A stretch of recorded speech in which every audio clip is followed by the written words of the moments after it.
నేను భావిస్తూ ఉన్నా. రైట్. కాసు వెంకటేశ్వర ఇక్కడ ఒకటి సరే గణాంకాల్లో పర్సంటేజ్ ఎక్కువ తక్కువ అనేది ఒకటి, బీసీలకి ఒక చట్టబద్ధత అంటే ఇప్పుడున్న మీరు చెప్పినటువంటి అంటే ప్రభుత్వం విడుదల చేసిన గణాంకాల ఆధారంగా వాళ్ళ వాటా వాళ్ళకి దక్కడానికి చర్యలు తీసుకోవడం అనేటువంటిది, దాని చట్టబద్ధత కల్పించడం, కేంద్ర సహకారమా కేంద్రం యొక్క ఆమోదమా అనేటువంటిది న్యాయపరమైనటువంటి సమస్య చిక్కులు లేకుండా దాన్ని పార్టీల పరంగా కాకుండా ప్రభుత్వ పరంగా అమలయ్యే దానికోసం చర్యలు తీసుకోవాలనేటువంటిది వైపుగా అన్ని రాజకీయ పార్టీలు ప్రభుత్వం ఒక అడుగేసినప్పుడు ఆ అడుగులో లోపాలతో పాటు ఆ అడుగును బలపరచడం, దాన్ని అమలు చేయించుకోవడం, ఆ వర్గాలకు న్యాయం చేయటం అనేటువంటి ఒకటి.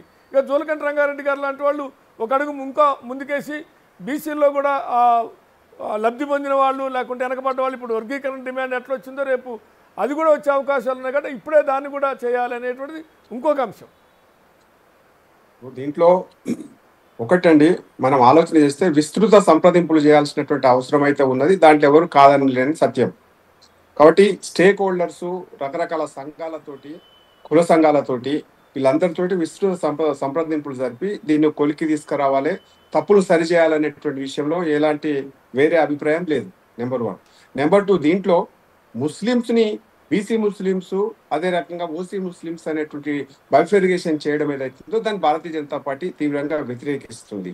ఎందుకోసం అంటే ముస్లిమ్స్కు 10% బీసీలో కలిపితే ఇది మీరు అంటున్నట్టు విధాన నిర్ణయాలు చేసినప్పుడు బడ్జెట్కు సంబంధించింది, ఆదాయ వ్యవహారాలకు సంబంధించింది, ఉద్యోగాలకు సంబంధించింది, అదే రకంగా స్కాలర్షిప్కి సంబంధించింది అనేక అంశాలు ముడిపడి ఉన్నాయి. కాబట్టి దీంట్లో అప్పనంగా ముస్లిమ్స్కు డైరెక్ట్గా బీసీల నుంచి 10% పంచడానికి ఏదైతుందో దాన్ని భారతీయ జనతా పార్టీ వ్యతిరేకిస్తుంది. దీనికి మేము ఒప్పుకునేటువంటి ప్రశ్న ఉండదు.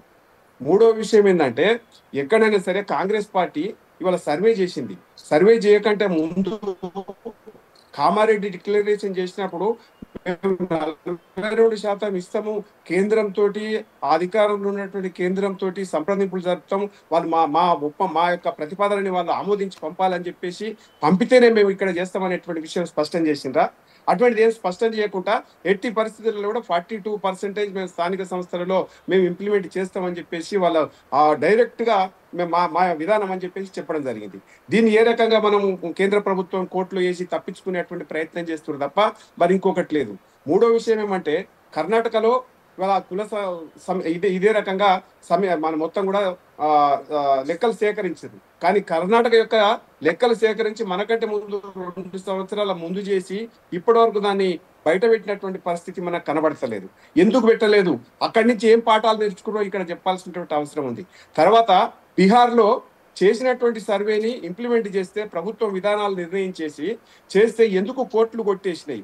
దానికి అనుగుణంగా మేము ఇంకా దీన్ని సరిచేసి చేసినాం, దీనివల్ల ఉపయోగం ఉంది, దానికంటే మెరుగైన చేసినాం అనేటువంటి కంపారిజన్ స్టేట్మెంట్ కూడా ప్రభుత్వం ఇవ్వాల్సినటువంటి అవసరం ఉంది. అట్లయితేనే బీసీలకు సంబంధించినటువంటి విషయంలో కాంగ్రెస్ పార్టీ న్యాయం చేస్తుంది.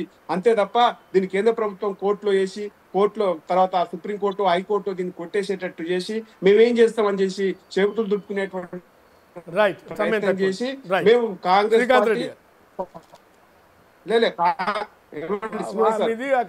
పార్టీ 42% మేము పార్టీ పరంగా ఇస్తామంటే నమ్మేటువంటి పరిస్థితి ఉండదు అనేటువంటిది మేము స్పష్టంగా చెప్పదలుచుకున్నాం. రైట్. శ్రీకాంత్ రెడ్డి గారు 47 అయింది కామెంట్. ఈ రోజండి